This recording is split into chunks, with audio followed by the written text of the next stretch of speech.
Welcome back to the Russia Brief, the Center for Eurasian, Russian, and East European Studies regular discussion on Russia and the region. I'm Jill Dougherty, and today we have Russia, the invasion, and the world order.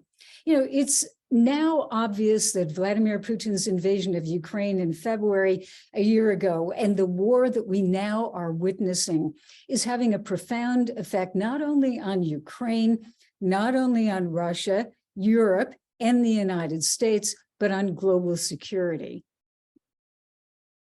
There we go. Just want to make sure everything's working technically. I think it is. Okay, sorry. All right. Okay, so we are live.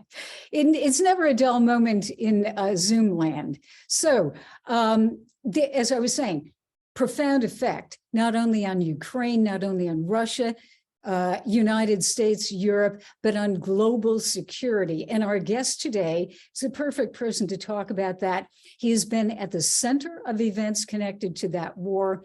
And Ambassador John Sullivan is just back from serving as U.S. Ambassador to Russia. And I'm sure you know some of his background, but just in case, he is the former U.S. Deputy Secretary of State, and he is now a distinguished fellow here at the School of Foreign Service at Georgetown University. And his career spans 4 decades in public service under 5 U.S. presidents. He's also a partner at Mayer Brown LLP, a global law firm. And as usual, we really want to sincerely thank the Carnegie Corporation of New York for its generous support of our programming. So just a note, housekeeping here.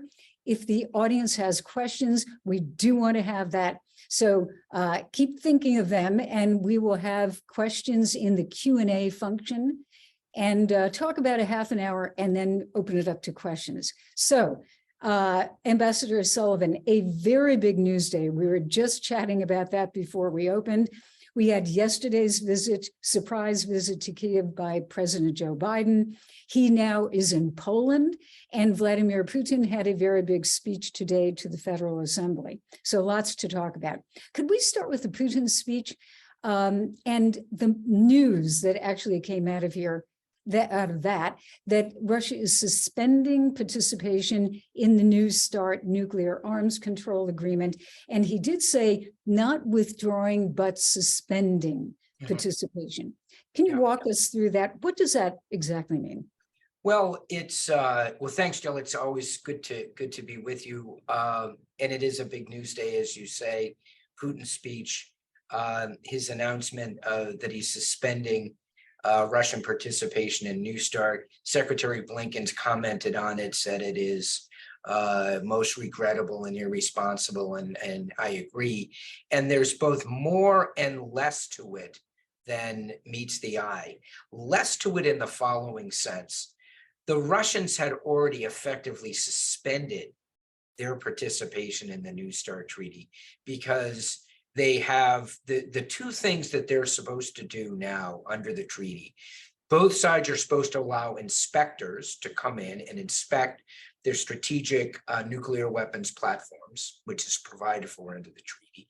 And second, there's an organization, it's got a long title, the Bilateral Consultative Commission. It's really US and Russian officials that are supposed to meet on a fairly regular basis to discuss concerns under the treaty, which was enacted more than 10 years ago, was extended for 5 more years in early February of 2021.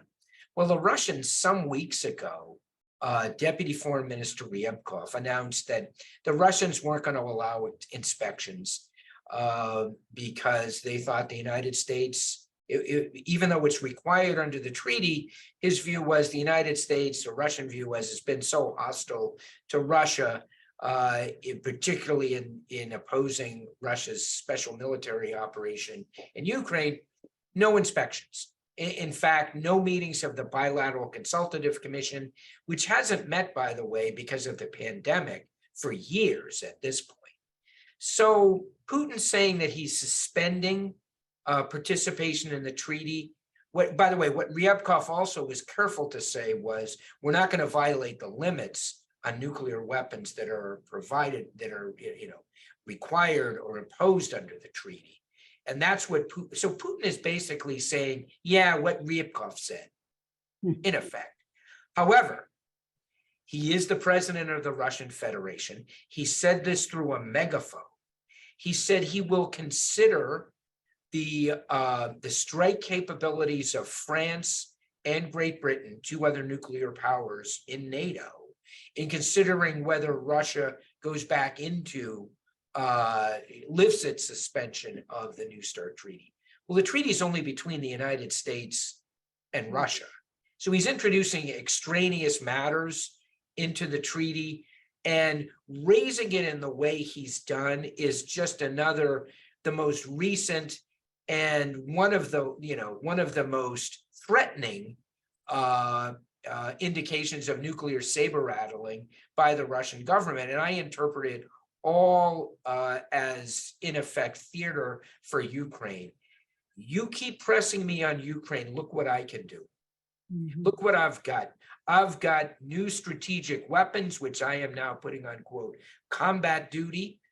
We are a formidable, dangerous nuclear superpower. And you mess with us in Ukraine, look what I can do. But he didn't take a step to withdraw from the treaty. Yeah. Suspending participation. Yeah, it was an interesting speech, I thought, and I listened to it this morning at 4 a.m. But it was, I think it's important to listen to every word, because you're pointing out sometimes you have to parse exactly what he's saying. But in the speech, and it was an hour and 45 minutes, he used much of the same rhetoric. The words that struck me today were hypocritical, cheating, and disgusting were the words that he used for the West, and blamed the West for starting the war, et cetera. But then he said, Russia is not backing down. And he began to describe, I think, what I would say is a fortress Russia, divorcing itself from the West. Do you have any indication of where he is going with this? I mean, can he really divorce himself from the West, simply turn to China and North Korea and Iran? Well, what's interesting, Jill, is that he said exactly the opposite when sanctions were imposed after February 24th of last year. He said, you can't cut Russia off from the global economy. We're the Russian Federation. Look at our oil and gas. Look at our vast resources. You can't cut us off. He himself, though, has been engaged in, I think this is it is, as you described it, Jill, I think it is creating Fortress Russia. It's a project that he has been undertaking since well before the special military operation began, with crushing independent media, crushing NGOs, civil society, arresting people for speaking out against the special military operation, amending the Constitution so that he can avoid term limits and continue to serve as president of the Russian Federation until 2036. It's all a part of creating this Ruski Mir that he wants, right? That uniting the Russian people into this hardened bastion of Russian culture that he describes and relishes, and rewriting history to justify it and so forth. The special military operation is the most prominent, dangerous aspect of it, but I think you're right. It's part of a bigger undertaking by the Russin president, who appears to be the Russian president for life, right? Till 2036. It'd be a ripe old age then if he were to survive that long. Yeah, I think 83. Also in the speech, there was quite a bit of it devoted to help for Russian families, especially Russian families who have lost people in Ukraine. And I felt that that was quite significant because after all, he is speaking to the Russian people in this speech. And the implication I got from it, or the inference, was that he is feeling pressure from the Russian population who are losing loved ones in the war, and that he has to really show them that the government is there and it cares. He even talked about creating a foundation that would, be in a state foundation that would help these families. He talked about more time off for the troops. I mean, it was really quite a big section. What do you draw from that? Well, two things, Jill. Coming back to your point about Fortress Russia, it's part of the we're all in this together as Russians. I am, your government, you are, your sons who are fighting in Ukraine are, and it's also a reflection of how badly the special military operation has gone over the last year. I am sure that Vladimir Putin never imagined he'd be giving a speech like this when he launched the special military operation a year ago. But he's had to adjust. He is rational. He's had to adjust. He is adjusting. I don't know whether his military is capable of adjusting on the battlefield and making advances. We'll see this spring. But he certainly got to adjust. And it's an indication that they tried for months repeating the same line that the special military operation is going according to plan. It's not going according to plan. This was never part of the plan. But he's folding it into, as you put it, Jill, creating this Fortress Russia. And unfortunately, it's not limited to the borders of the Russian Federation. It's going to extend until they are pushed out into sovereign territory of Ukraine, which, by the way, this morning, at least Washington time, the G7 and released a statement condemning again Russian claims to sovereign Ukrainian territory. Mm-hmm. So meanwhile, we have President Biden in Poland, and then that really extraordinary trip to Kiev. I guess a couple of questions. How important was that speech? Where do you put was that visit? Let's start with the visit. Symbolically and realistically on the ground. And then also, now that he's in Poland, can the Allies stick together? Yeah.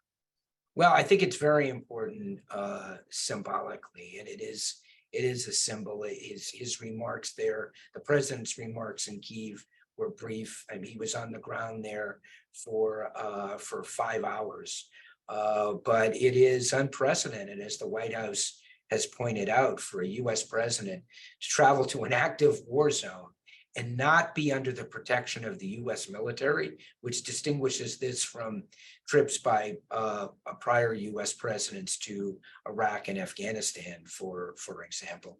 So it was President Biden pushing his political chips, all of his chips, into the table and into the middle of the table, and doubling down in an important symbolic way.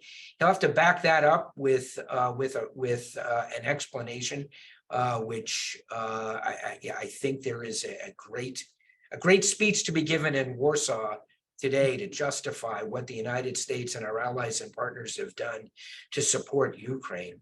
The other thing about the trip to Ukraine, Jill, that I think is important, it's electric for Ukrainians that the president of the United States came to Kiev while there's a war on, while there were air raid sirens going off, and stood with their president, stood with Ukrainian people in Kiev.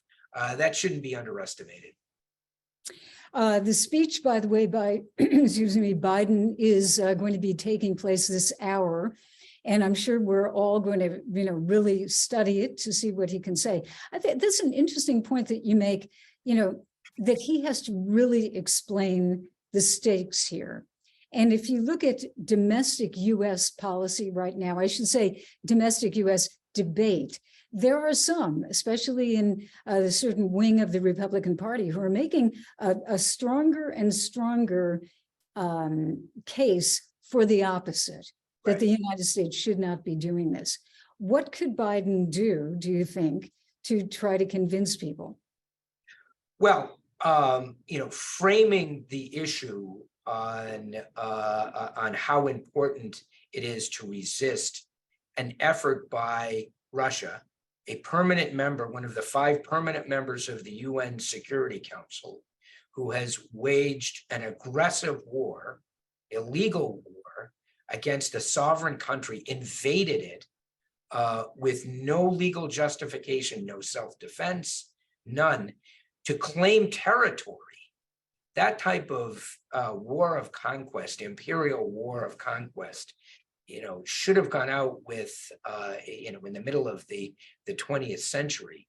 And if this is allowed to stand, if Putin is allowed to claim and keep and absorb territory that he has, that Russia has no claim to, this is sovereign Ukrainian territory. It's what the G7 is talking about today. What does this say to dictators, autocrats around the world where there are border disputes? I mean, we remember when Saddam Hussein thought that Kuwait was a 19th province of Iraq 30 plus years ago.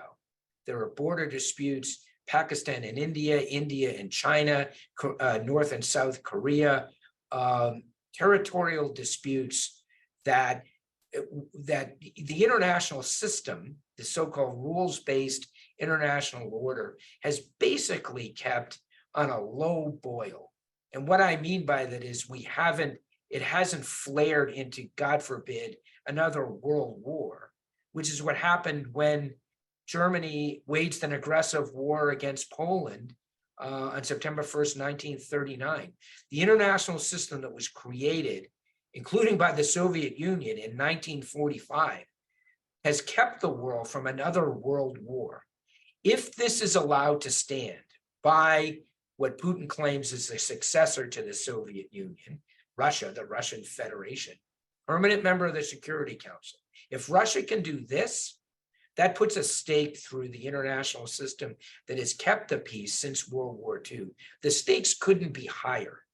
We have to agree on that. I think as Americans, we have to agree there can be no legitimate debate about what Putin is doing and what his war aims are and how illegitimate, amoral they are and illegal, and the political, moral, military rationale for supporting Ukraine in its resistance. Having said that, there is a discussion to be had about burden sharing among allies, whether particular weapon systems could be effectively deployed in the battle space in Ukraine by the Ukrainian military.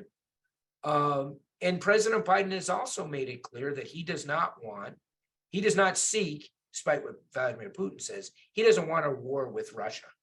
So we can debate that. And I would agree with now Speaker McCarthy, who when he was leader McCarthy said, no blank check for Ukraine. No one has suggested that. But what we got to agree on as Americans, we have to recognize the threat and work with our allies and partners around the world and get more countries to join us in recognizing the threat and opposing it. Yeah. As if we don't have enough on our plate today, we also have the top foreign policy advisor for China, for the Chinese president in Moscow. Mr. Wang Yi is there. And the latest I saw, he's going to meet with Foreign Minister Lavrov tomorrow, Wednesday. So as I look at Chinese policy, and this, I'd really love you to be able to explain this if you can, what is the Chinese policy? On the one hand, they're talking about having some type of proposal for peace in Ukraine. And then on the other side, the US now is saying that it has intelligence that China might provide lethal weapons to Russia. So it feels like there are two opposite approaches. How do you put them together? What does it mean? Well, I think the Chinese peace proposal will be peace on China's terms, which would not be on Ukraine's terms. So what the United States has said, for there to be peace, for there to be negotiations, Ukraine and the Ukrainian people have to be satisfied with the outcome. And until they are, there will be violence in Ukraine. China says there are two combatants in this war of equal culpability, let's say. The United States supporting Ukraine, Russia feeling threatened, et cetera. And for all the reasons I said before, that's completely wrongheaded. China says this because China's long-term strategic competitor is the United States. Just as the United States says that about China, China has for decades believed that about the United States.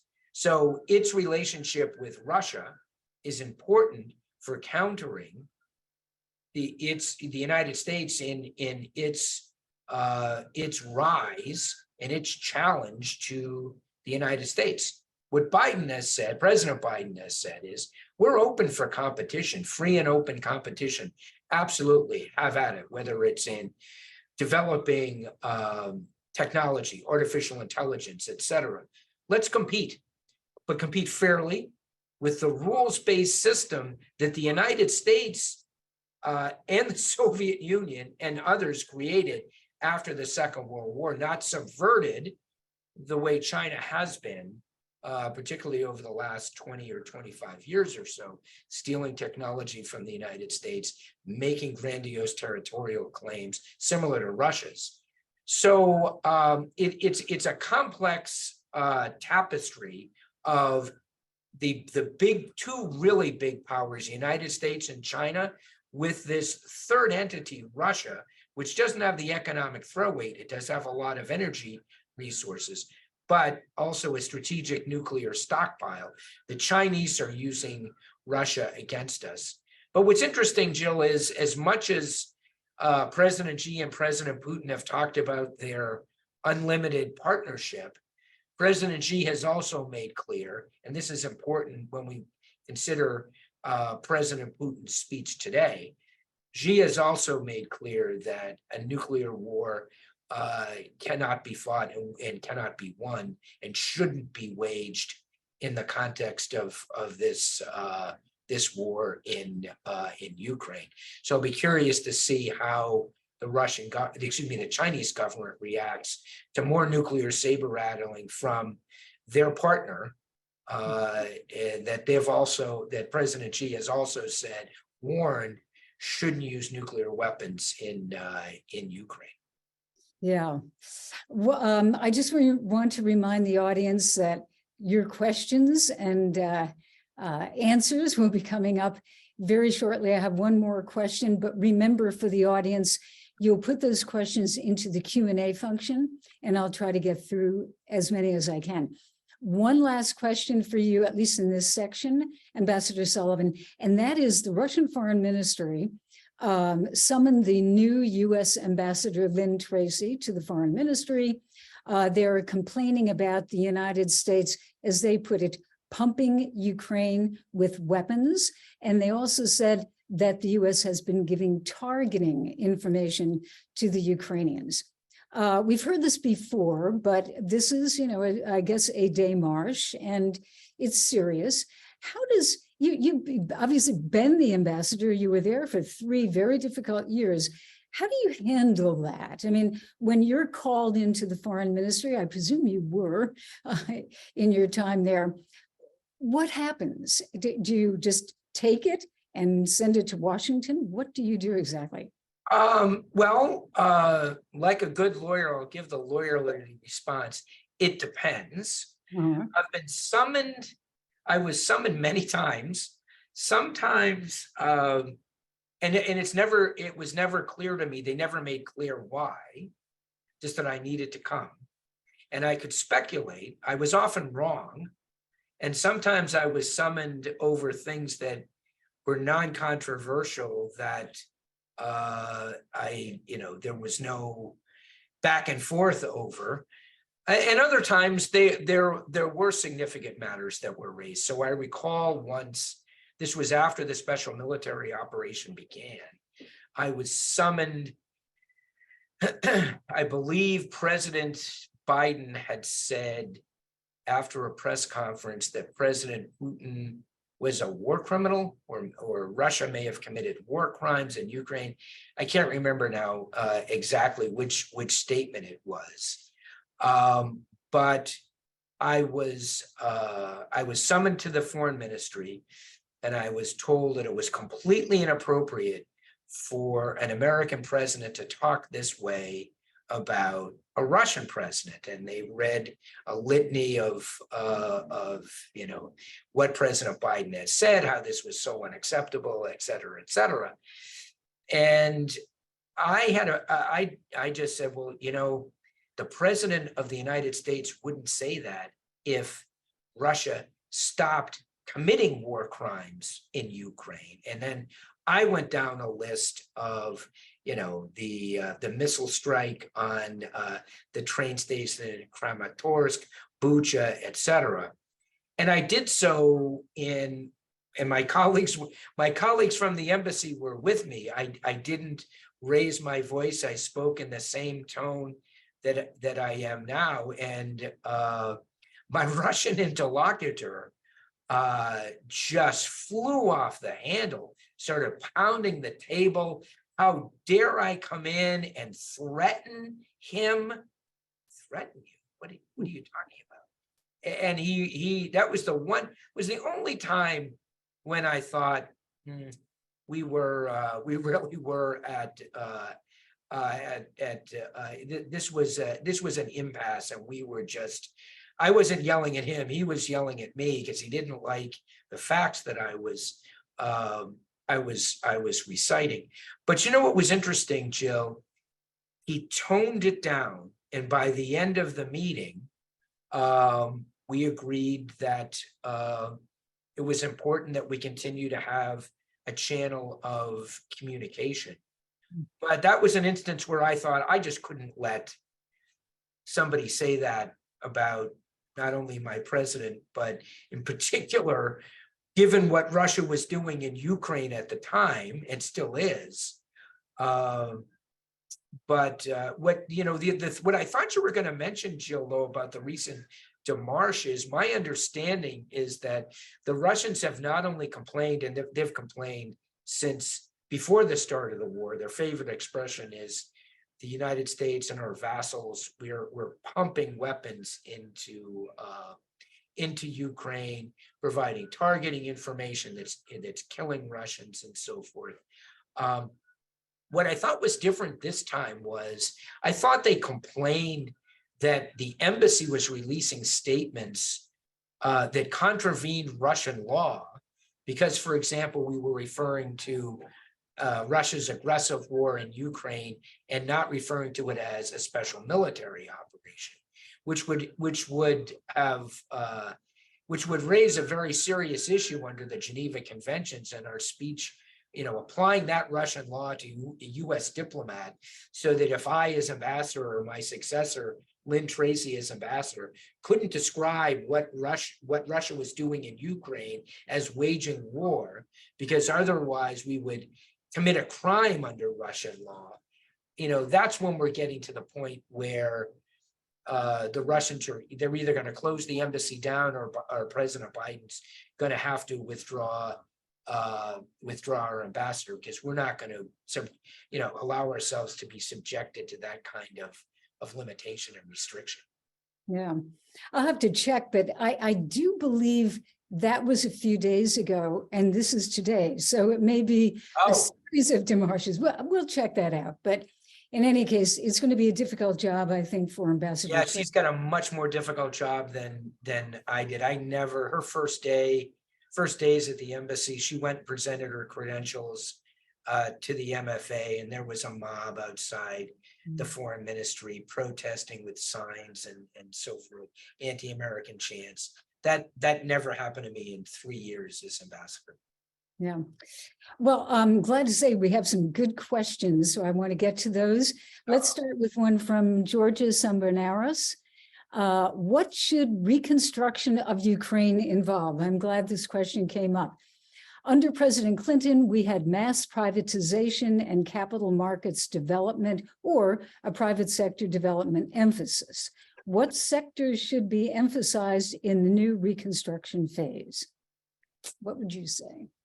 Wow. An enormously important question. I can't say that I have spent so much time focused on the war and the resolution of the war. In the ordinary course, one would expect reconstruction to begin after the war had concluded, because in this case, we've got Russian missiles that are still being launched at Ukraine to destroy Ukrainian infrastructure. So we are, in a sense, in the midst of reconstructing Ukraine while the war is ongoing, because we're giving Ukraine assistance to maintain its electrical utilities and so forth, water systems, the most basic needs for life to continue in Ukraine. But this is a hundreds and hundreds of $billion question that is, for the most part, reconstruction being pushed back. There was an article in the paper, one of the papers, I think the New York Times, in the last couple of days, about the private sector globally getting very interested in rebuilding Ukraine. And the big question was, who's going to pay for it?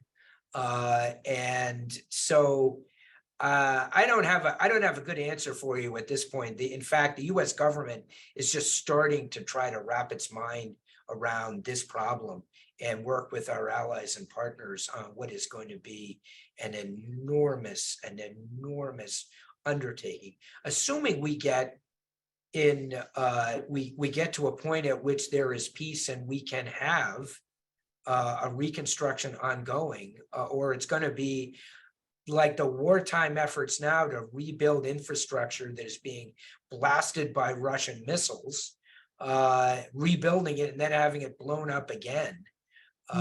So it's a huge challenge, and I don't have a good answer for you. Could I just add a little question to that excellent question? Do you think there's, and I know this is down the road, but do you think that there is any possibility that Russia could be forced to pay reparations? Sure, absolutely.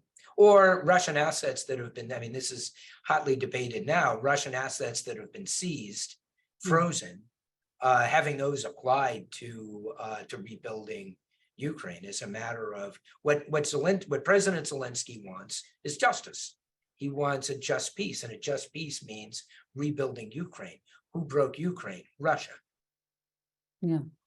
Okay, another very good question here concerning Poland. It's from Dinas Butners. And Ambassador Sullivan, thank you for speaking today, sharing your insights. Here's the question. Can you please speak on the role of Poland in the Ukraine war? What do you see as the ongoing trajectory for Poland and Warsaw's role as the main hub of NATO's support for Ukraine? With President Biden in Warsaw, it seems that Poland has become the key pit stop for Western support en route to Kiev. Well, in asking the question you've answered, Poland is the key, right? The key hub. It's also the key target for Russia. You've seen some of the statements, some of the more inflammatory statements not by President Putin, but by others around him about, Poland's next. And so, but this is not, I was asked about this in an interview the other day, having traveled to Warsaw as deputy secretary and traveled in the Baltic countries as well. And this is years, 4, 5, 6 years ago. Leaders in Poland, Lithuania, Estonia, Latvia felt as though they were on the front lines against this aggressive imperialist Russia that the rest of the West, or the West, was underestimating. And they were in a sense a laboratory for Russian hybrid warfare with cyber activities that were being carried out in their countries, and the threats, the military threats, the direct military threats, particularly to the Baltics. So I think Poland has been, as the questioner notes, the hub, the logistics hub for, not the exclusive one, but the lead. I mean, the Romanians and others are other routes into just to resupply Ukraine, but Poland has certainly taken the lead and gained stature as a result. It's certainly that's certainly my view. Yeah. Speaking of the neighborhood, Moldova, we've had what looks like an attempt by the Russians, no question, to subvert the government. Could you give just a little explanation, if you could, about what Russia appears to be trying to do in Moldova? And is this a threat to the neighborhood, to the countries that are around Russia and Ukraine? I mean, so if we invoke the Vietnam era domino theory for what's going on in Ukraine now, if Russia were to succeed with what it's attempting through the special military operation, Moldova appears to be the next domino up. There are already not a large number, but there are Russian troops in Transnistria, the sliver of Moldova in the east.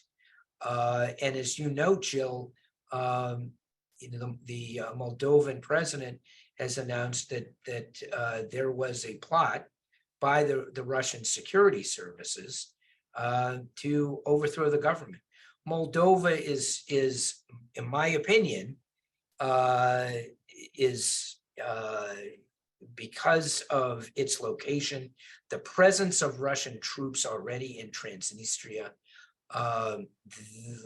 Moldova is in the danger zone, maybe even more so than, or I would say probably more so than the Baltic countries and Poland, as I mentioned in response to the last question. Moldova is a country that's under enormous stress.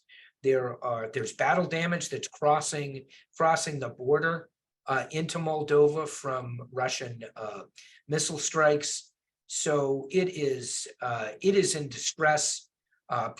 Secretary Blinken visited Moldova, and it has been, although a small country, an important part of U.S. efforts to bolster those countries around Ukraine that feel threatened by the special military operation.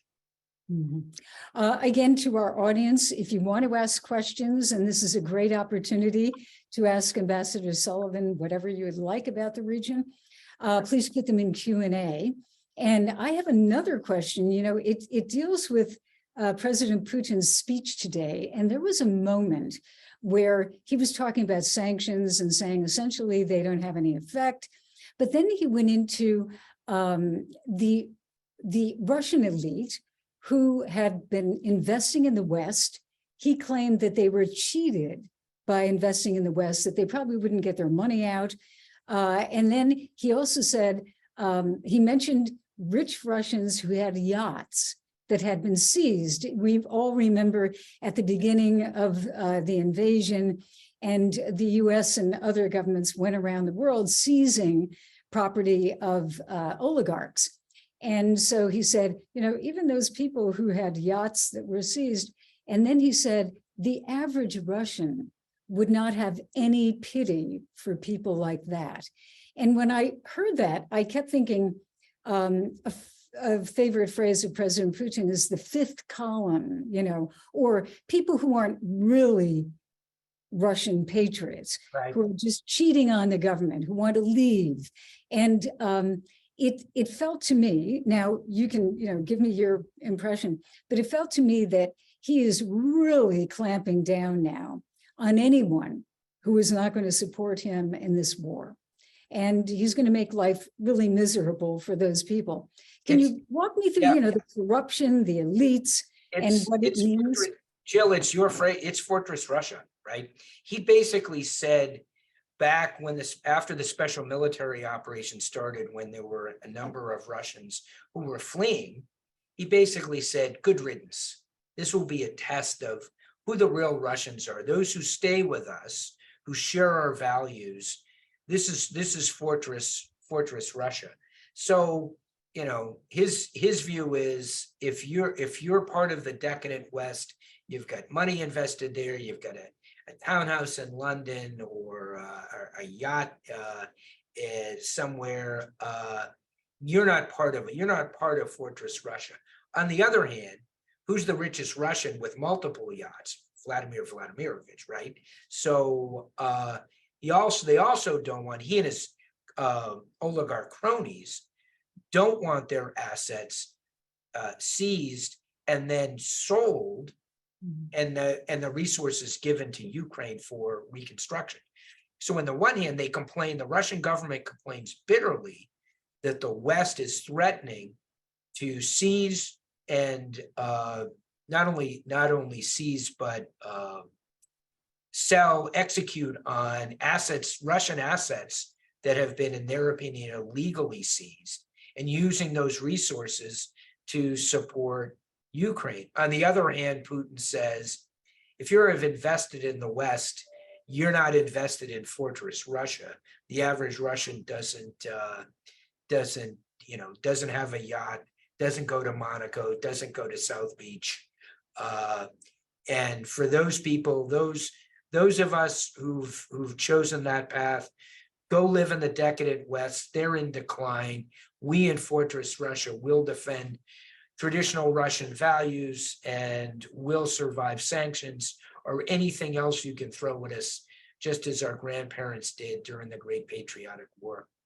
That's almost exactly verbatim what President Putin said today. We have another. I'm channeling my inner Putin. We have two questions. Good. This is a good audience because there are smart questions. So this one is about Belarus.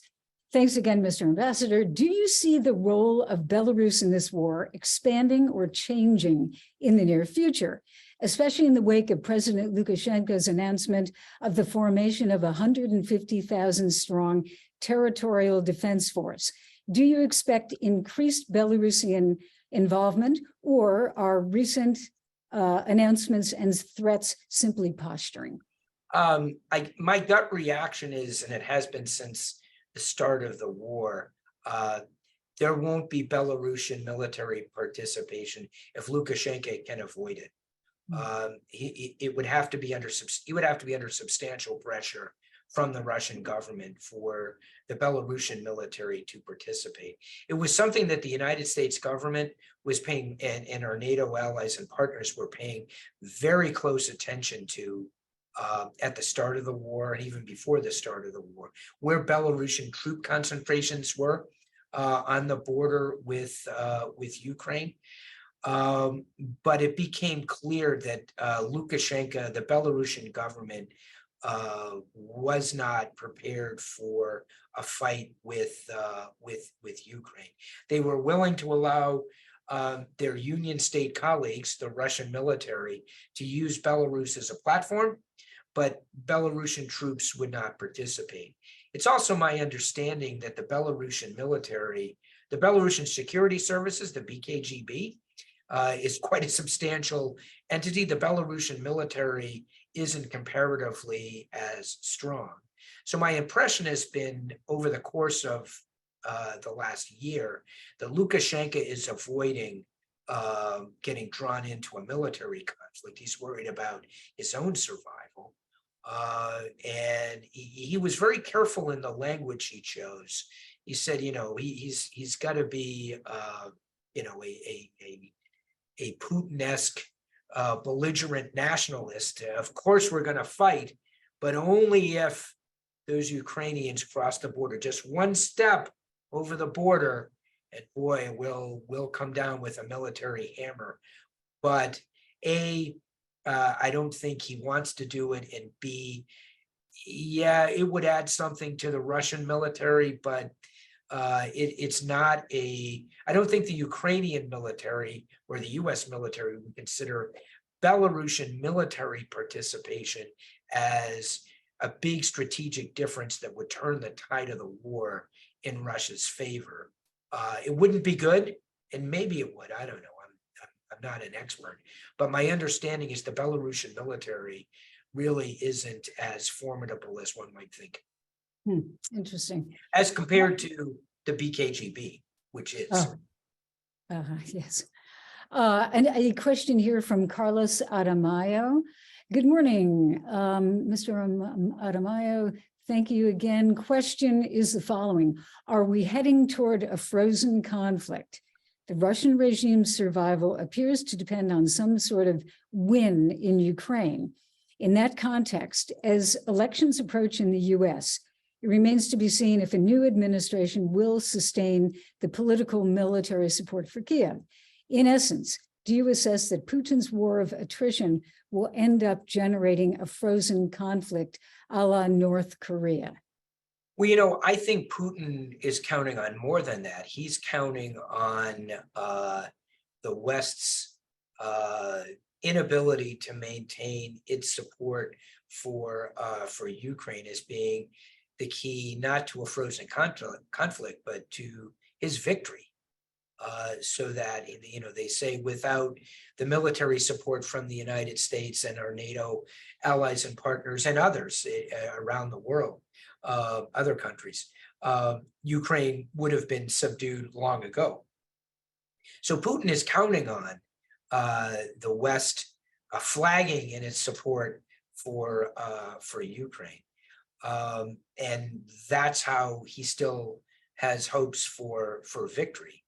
He, whether it becomes a frozen conflict, my view has been, I've said this before, if there were a ceasefire, for example, and a long-term ceasefire, what we've seen happen to the Ukrainian people, what the Russian military and the Russian government has done, the tens of thousands of innocent people who've been slaughtered, almost 15 million people who are Ukrainians who are either refugees or internally displaced persons. There's a lingering, not just animosity, hostility that isn't going to be quenched, even if there's a ceasefire. And, I think you mentioned the Korean Peninsula, North Korea and South Korea. The other thing I think of is on a much smaller scale is Ulster in Northern Ireland, where the UK military came in and imposed a form of peace, but there were assassinations, fire bombings, etc. I think the best that could be hoped for in if there were a frozen conflict or a ceasefire is that type of conflict as we witnessed in the Troubles in Northern Ireland, which, by the way, on a smaller scale continue to this day. And so I don't see a resolution to this conflict in the near future, this year, for example.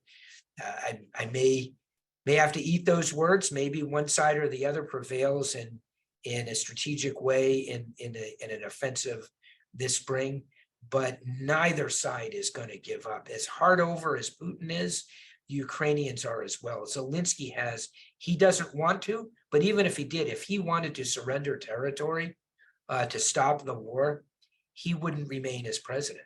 There isn't popular support among the Ukrainians for surrendering to the Russians. In fact, the opposite. It's one of the great strategic mistakes that Putin has made. He's driven 44 million Ukrainians who should be Slavic brothers and sisters of Russia, against Russia. We have 10 minutes to go, and we have another question. This is from Rich Beyer. Do you think that Crimea will in fact become a major battleground in this military operation? It already is. It's the staging ground for much of the Russian special military operation, certainly in the south. It has been a target for the Ukrainians, whether it's the Kerch Strait Bridge, the attack on the Russian Navy base in Sevastopol. It will remain a target for Ukraine. Russia will, if Ukraine wanted to actually to defeat militarily Russia, I believe the military experts would say that the only way to do that would be to subdue the Russian military in Crimea. Now, we've heard Secretary Blinken say in last week or so, there's concern that Crimea is a so-called red line for Putin. The Russians have certainly made that clear. If there were a Ukrainian effort to retake, and it looked like Ukraine was going to retake Crimea, there are some in the U.S. government who believe that might be a trigger for Putin to use unconventional weapons, a tactical nuke, etc. So on the one hand, it's absolutely key for the special military operation. And for that reason, it's a target for Ukraine. And that's putting to one side the territorial claim, the legitimate territory. That Crimea is Ukraine. It's not recognized by the world as Russian territory. So, but you put that to one side, just in terms of the special military operation, Crimea is a battlefield. And in fact, if you look back in the spring of 21, when there was a big Russian military buildup in southwestern Russia on the border with Ukraine, and a number of people were concerned that there was going to be an incursion by Russia then. This is March, April of 2021. What we saw, what happened was there wasn't an incursion, which is what the ultimate conclusion of the U.S. intelligence community was, that Putin wasn't going to do it now. The troops weren't deployed in a way that suggested this was going to be an active incursion into Ukraine. But what they did was they left infrastructure for what then became the special military operation less than a year later. Field hospitals, arms depots, marshaling areas, particularly in Ukraine. And that's where they staged to launch the special military operation in February of 22. Mm-hmm. I wanted to ask you to kind of repeat something that you said to me, because I interviewed you a couple of times, once for my podcast, and you gave a very interesting description, I think really riveting, of that time leading up to the invasion, where the United States, specifically you and other American officials, went to Russia or were in Russia, confronted the Russians, said, yeah, U.S. intelligence knows what you're up to. Don't do it. It's going to be bad. And their response, I thought, was really interesting and helps to explain kind of the approach that Russia has right now to why it can do this, why it can get away with this. Can you just talk with us about that? So, Jill, you'll recall at the beginning of November of 2021, President Biden sent CIA Director Bill Burns to Moscow to tell the Russian government, from President Putin on down, exactly what we, the United States, our intelligence agencies said were the clear preparations for an invasion of Ukraine by Russia, that it was imminent and that it was going to happen. So we know what you're going to do. And then the second part of the message was, if you do it, the response from the West, led by the United States, will be catastrophic for Russia. It will not be like the economic sanctions that were imposed after the absorption of Crimea and the incursion into the Donbass in 2014-15. The Russian response was, as I described to you previously, Jill, first, the immediate response was, well, we're not going to invade Ukraine. You've got a false premise there. We're not going to do it. We have no plans to do it. Okay. But they would continue. And one in particular, Nikolai Patrushev, the secretary of the Russian Security Council, he gave this attitude of extreme confidence, almost arrogance, and said, something to the effect of, "We're not going to do it, but if we were to, that's our business, and we can handle whatever's going to happen in Ukraine, because you can threaten economic sanctions, and this is Patrushev speaking. We understand we're not the Soviet Union, we're not an economic colossus of 350 million people. We're the Russian Federation, but by God, we've invested a lot in our military. And our military is as strong as your military, Ambassador Burns. And if we decide we need to do something with respect to Ukraine, we can handle it. We've invested a lot in our military. We're strong. We're back." And it was a very self-confident attitude and approach, which Ambassador Burns took back to Washington and told the president that the ultimate conclusion was we didn't know whether Putin had made the final decision yet, but they were confident and they were on the verge of doing it. Fascinating.